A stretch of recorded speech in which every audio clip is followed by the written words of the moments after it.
जय हिंद साथियों, सभी को नमस्कार।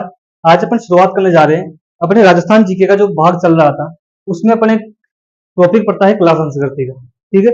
और इस क्लास संस्कृति के अंदर एक पॉइंट है ब्लू पोट्री।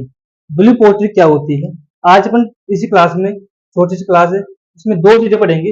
एक तो ब्लू पोट्री और एक मीनाकारी। ब्लू पोट्री क्या होती है और मीनाकारी क्या होती है, क्योंकि एग्जाम में दोनों ही इंपॉर्टेंट है, दोनों के अंदर से ही प्रश्न बनता है। इसके अंदर से कहाँ से प्रश्न बनेगा आपको अभी बताता हूँ मैं। देखो, शानदार ट्रिक से समझाऊंगा। अगर आपको समझ में ना आया तो मेरा 100% आप दावा है, 100% प्रॉमिस है आपसे कि ये जो क्लास में जो पढ़ाऊंगा ना, यही भी समझा के आपको कंप्लीट करवा के जाऊंगा। देखना आप। अपन बात करते हैं ब्लू पोट्री की। ठीक है। कुछ भी नहीं करना, आपको सिर्फ इतना सा ध्यान देना है कि मैं जो पढ़ा रहा हूँ वो आप सामने देखते जाओ। ठीक। ब्लू पोट्री, ब्लू का मतलब क्या होता है? नीला। ठीक है। ब्लू का मतलब नीला, और पोट्री का मतलब चित्रकारी। तो नीले रंग से चित्रकारी, नीले रंग से चित्रकारी करना, नीले रंग से चित्रकारी करना क्या कहलाती है? तो ब्लू पोट्री। ठीक है। और ये जो नीले रंग से चित्रकारी करते हैं, ये कहाँ पे की जाती है? तो ये करते हैं चिकनी मिट्टी के बर्तनों पर, चिकनी मिट्टी के बर्तनों पर। ठीक है।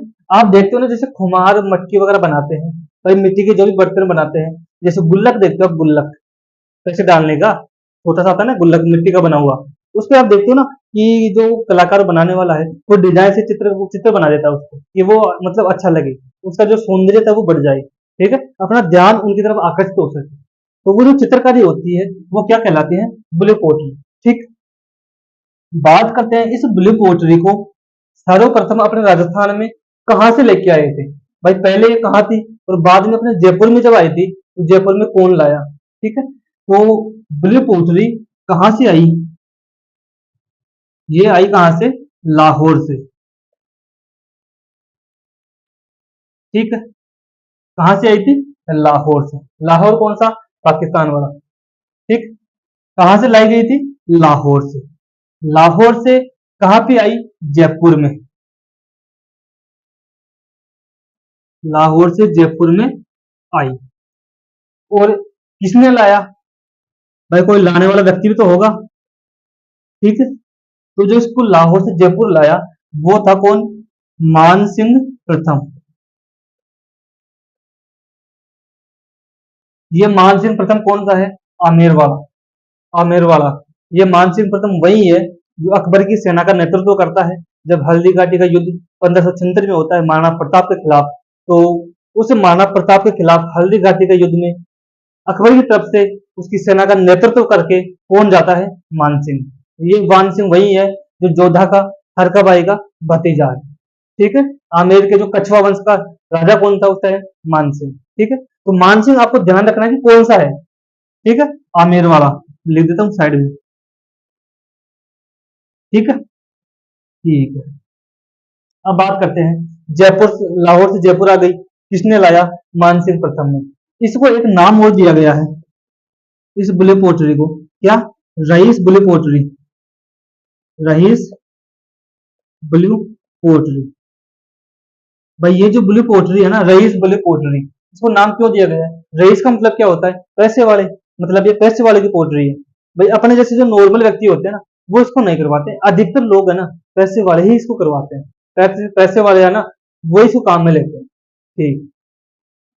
बात करते हैं इस ब्लू पोट्री का स्वर्ण काल। भाई इस ब्लू पोट्री का जो स्वर्ण काल है वो किस राजा के टाइम था?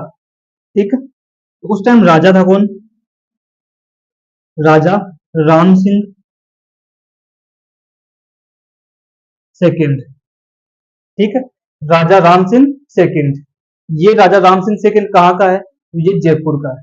ठीक है। ध्यान रखना कि इस ब्लू पोट्री का स्वर्ण काल कौन से राजा के टाइम माना जाता है? तो राम सिंह सेकंड के टाइम। ठीक। ठीक। इस ब्लू पोट्री का एक प्रसिद्ध कलाकार है,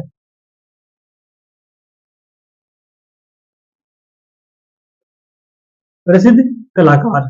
और उस कलाकार का नाम क्या है? भाई इसका जो प्रसिद्ध कलाकार है ना, उसका नाम क्या है? तो उसका नाम है कृपाल सिंह शेखावत। ठीक है, कृपाल सिंह शेखावत। और इसी कृपाल सिंह शेखावत को सन 1974 में, 1974 में कौन सा अवार्ड मिला? तो पद्मश्री। ठीक है, ये भी आपको ध्यान रखना है। देखो, ब्लू पोर्ट्री की तीन चार बातें हैं। यहाँ से क्वेश्चन कौन सा बनता है? एक तो बनता है कि ब्लू पोर्ट्री का अर्थ क्या होता है? नीले रंग से चित्रकारी करना। ठीक है, इसको कहाँ से लाए? लाहौर से जयपुर लाए। और कौन लाए? तो मानसिंह प्रथम। बस एक क्वेश्चन तो ये बन सकता है कि कहाँ से आई, कौन लाया, और स्वर्ण काल क्या है? राम सिंह सेकंड। और इसको पद्मश्री किसको मिला? कृपाल सिंह शेखावत। ठीक है, जब राम सिंह सेकंड का स्वर्ण काल था तो इसने दो बंदों को दिल्ली भेजा। ठीक है, दो बंदों को दिल्ली भेजा। एक का नाम तो क्या था? कालू। और एक का नाम क्या था?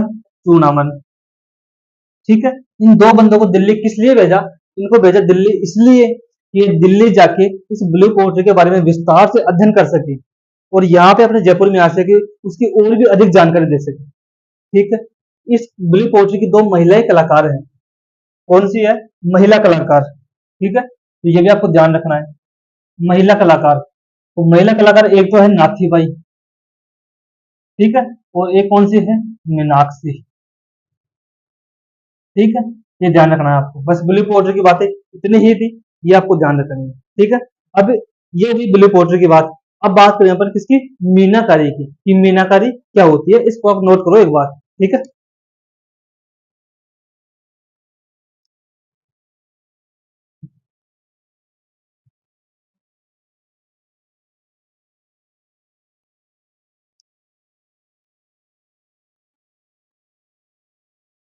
अपन बात कर रहे हैं मीनाकारी की।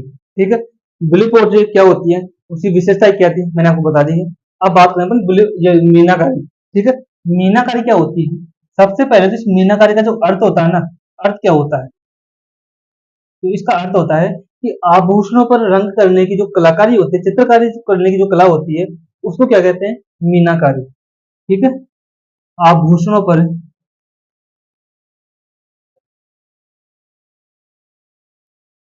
रंग से की गई चित्रकारी।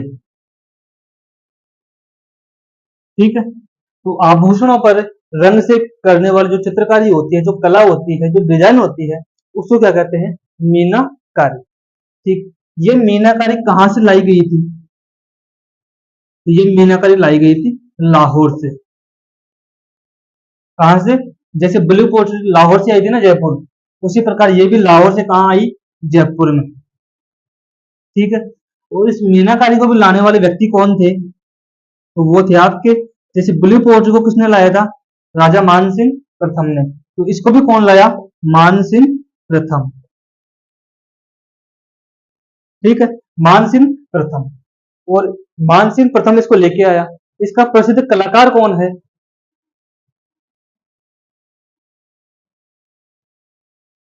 इसका प्रसिद्ध कलाकार तो वो है कौन? कुदरत सिंह। कुदरत सिंह। इसी कुदरत सिंह को सन 1988 में, 1988 में क्या मिला है? पद्मश्री। देखो ये चीज है ना, मैं आपको बता रहा हूँ, पद्मश्री 1988 में इसको मिला। क्यों बता रहा हूँ? क्योंकि ये करंट की क्वेश्चन है। करंट में इसी प्रकार के प्रश्न आते हैं कि किसको कौन सा अवार्ड मिला, कब मिला, किस वजह से दिया गया, और कहाँ पे दिया गया। करंट यही क्वेश्चन बनाता है। तो देखो, यहाँ से आप करंट भी क्लियर हो रहा है, कला संस्कृति भी क्लियर हो रही है, और दो टॉपिक करवा दी मैंने। ब्लू पोर्ट्री, ब्लू पोर्ट्री में जो पद्मश्री है वो किसको मिला? कृपाल सिंह शेखावत को। कब मिला? सन 1974 में। ठीक है, और यहाँ पे जो कलाकार है वो कौन है? कुदरत सिंह। इसको जो पद्मश्री है कब मिला? सन 1988 में, 1988 में। ठीक है, किसने लाया? मानसिंह प्रथम। कहाँ से लाया था? लाहौर से जयपुर। क्या होती है? आभूषणों पर रंग करने की जो चित्रकारी होती है, उसको क्या कहते हैं? मीनाकारी। मीनाकारी अपने राजस्थान में तीन जगह की फेमस है। कौन कौन सी?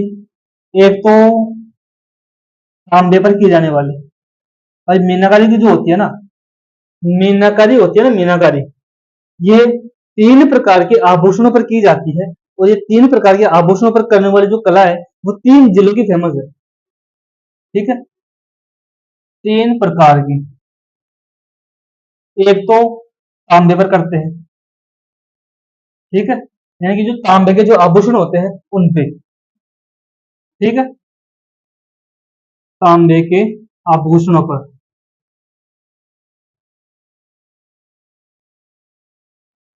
ठीक है। और ये तांबे के आभूषणों पर जो करने वाली जो कलाकारी होती है, ये फेमस है कहाँ की? भीलवाड़ा की।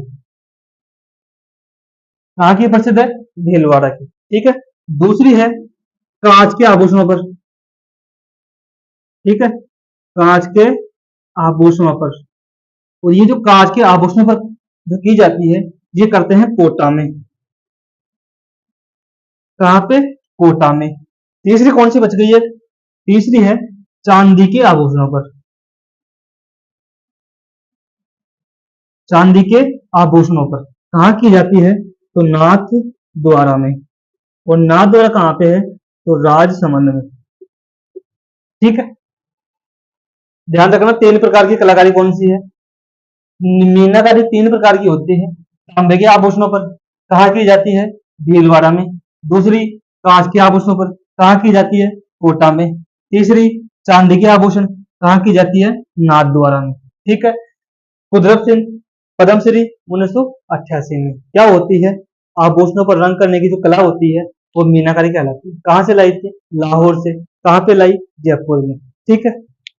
तो ये दो टॉपिक है ना, आपको कितना समझ में आया आप कमेंट करके बताना, और अपने दोस्तों के साथ क्लास को शेयर कर देना, ठीक है। अभी एक लाइन मेरे माइंड में याद आ रही है कि सफलता एक दिन में नहीं मिलती। कहते हैं कि सफलता एक दिन में नहीं मिलती, लेकिन एक दिन जरूर मिलती है, ठीक है। तो जय हिंद, जय भारत।